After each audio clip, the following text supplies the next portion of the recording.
Welcome to another episode of AdventureSphere. Today I'll be covering Ahren Barnard, a man missing from Boise, Idaho. But first, become part of our family by subscribing to our channel, stay up to date by ringing the notification bell, and share content to help spread awareness of how we can help recover missing loved ones free of charge. You never know who may see it, how hurt their heart may be if their family's incomplete, or how you may be a hero to them. Information shared in this episode is open sourced. The places I mention are shared with my blessing, so Ahren can be reunited with his family, regardless who higher powers work through. The description box has our email address if you'd like to share insight on any cold case confidentially, or know someone missing with a vehicle and would like them featured on our channel and searched for. The video of Google Earth has a measurement from a starting point theory or known location and goes out to possible search areas. We focus on bodies of water within 5 miles from home, their last cell phone ping, last known location, and sentimental sites where water is deep enough to hide a vehicle. If an area has been heavily searched, we may expand the search area, but please keep in mind that accidents tend to happen closer to home. Ahren Barnard, then 35, is missing from Boise, Idaho. His last date of contact was December 4th, 2014. He goes by Benji and Ahrens. He was last seen at approximately 7 p.m. at the McDonald's at the intersection of Cole Road and Overland Road in Boise, Idaho, when he returned his minor son to the child's mother. He was driving a green 1995 Range Rover, and they had temporary Idaho license plates. The Boise Police Department can be reached at 208-570-6000. The Charlie Project stated that Ahren was planning to see his son again the next morning, but never arrived. Ahren's last cell phone call was at 7:15 p.m. on the day of his disappearance. His car was later found parked in his driveway.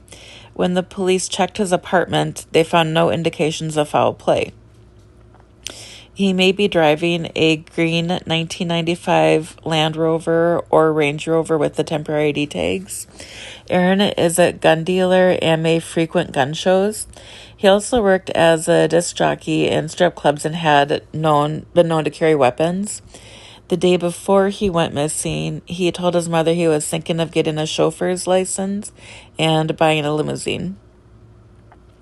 Ahren had an outstanding warrant for his arrest for battery, beating someone, in Ada County, Idaho, at the time of his disappearance, but police are not sure if that is why he disappeared, if it had anything to do with it.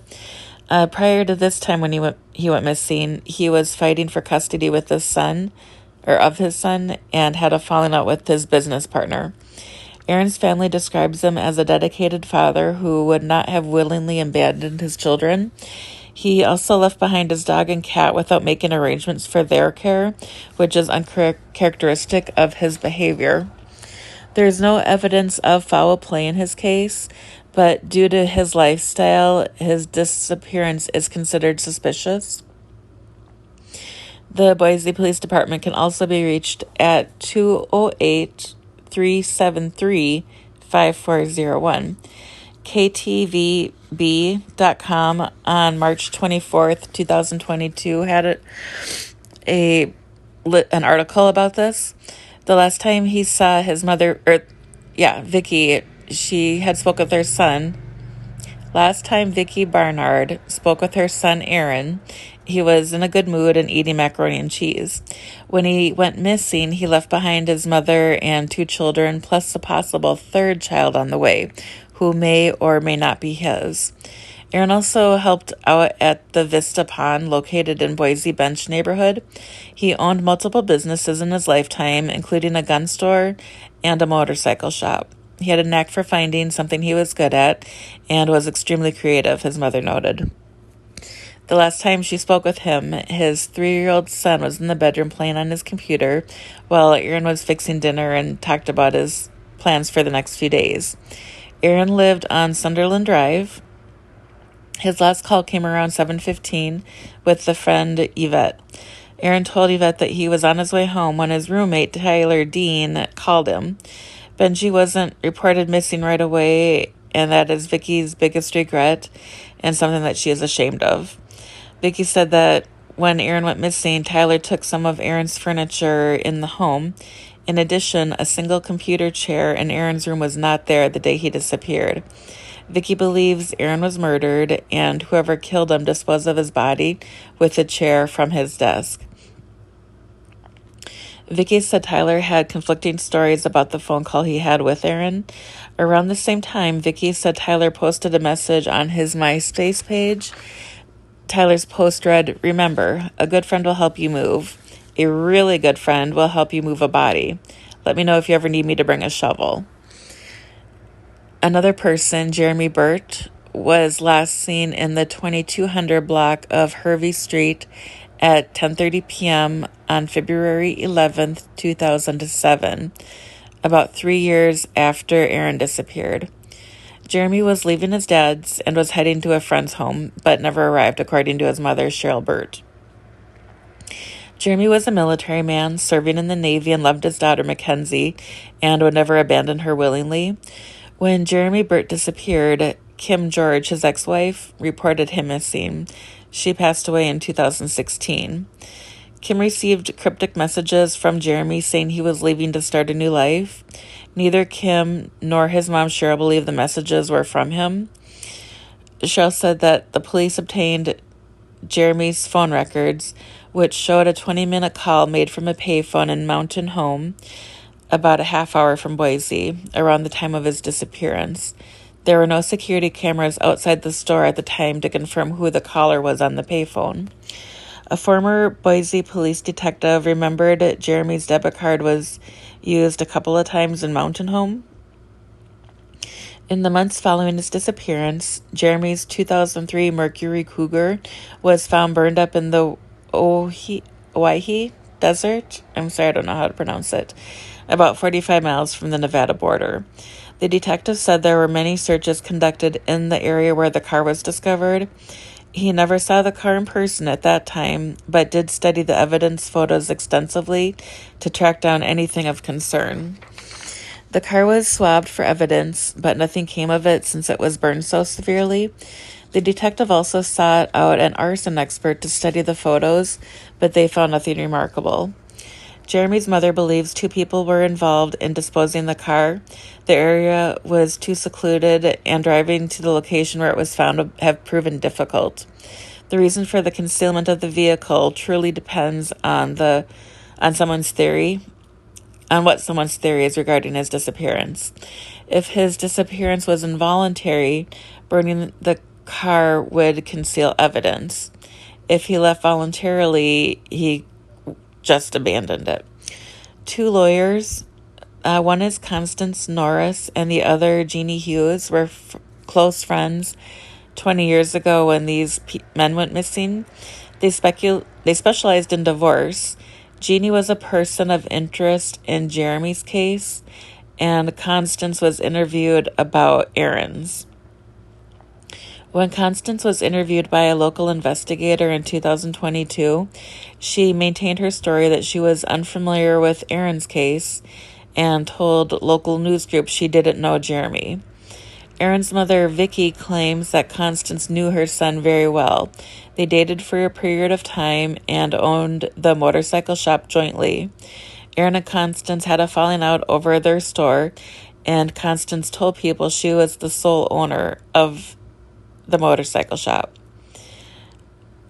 Back to Jeramy and Jeannie. They dated briefly.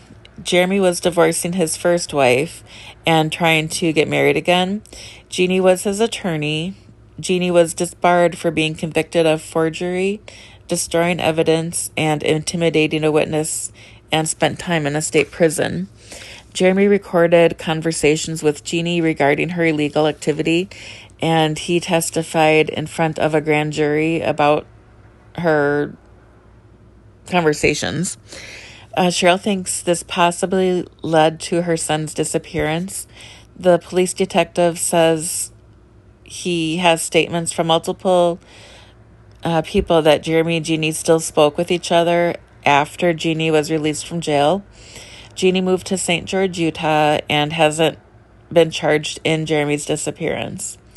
A man who was close with one of Ahren's business partners 20 years ago believes the business partner hired someone to kill Ahren, and Jeannie was the source's lawyer at that point. The business partner invested in Ahren's gun shop. Ahren came into a large amount of money from a sale of a specific gun part sought by high-end clientele. Ahren was supposedly cutting the business partner out of the proceeds, and the informant believes that the partner put a hit out on Ahren. The business partner had mines hidden near Mountain Home, where Jeramy's last phone call was from, and Ahren could be in one of those mines. The investor died sometime later from poor health. An inmate came forward to the local investigator and claimed they had ties to the Chicago mob, and told a previous cellmate he ordered a hit on Ahren and buried him in Idaho City. Another inmate convicted of murder claimed to be a fund collector for Ahren's partner. If true, it adds another strand to the web of mysteries.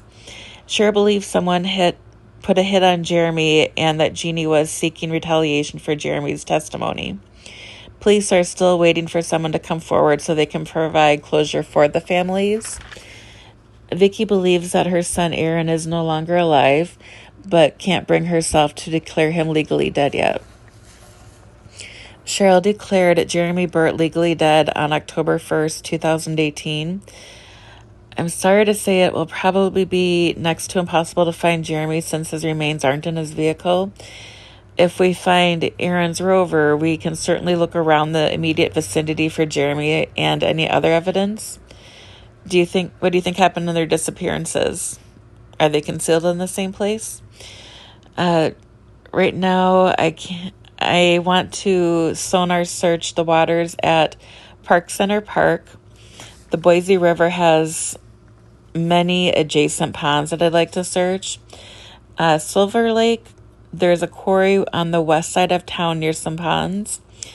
Lake Lowell, Snake River, Black Canyon, Payette River, Arrow Rock Reservoir, Lucky Peak Park and Dam, Blue Creek, Boyle Creek, and Mountain View Lake. If you like this episode and haven't done so already, please subscribe to our channel, give our videos a thumbs up, and share the movement with those that you influence. What do you think happened to Ahren and Jeramy? Do you think we should start in a reservoir or in a park closer to town? It was 20 years ago. It might have been less built up and easier to hide a body closer to home. If they weren't disposed of in the same area, it could be that the person who disposed of them doesn't want the cases connected.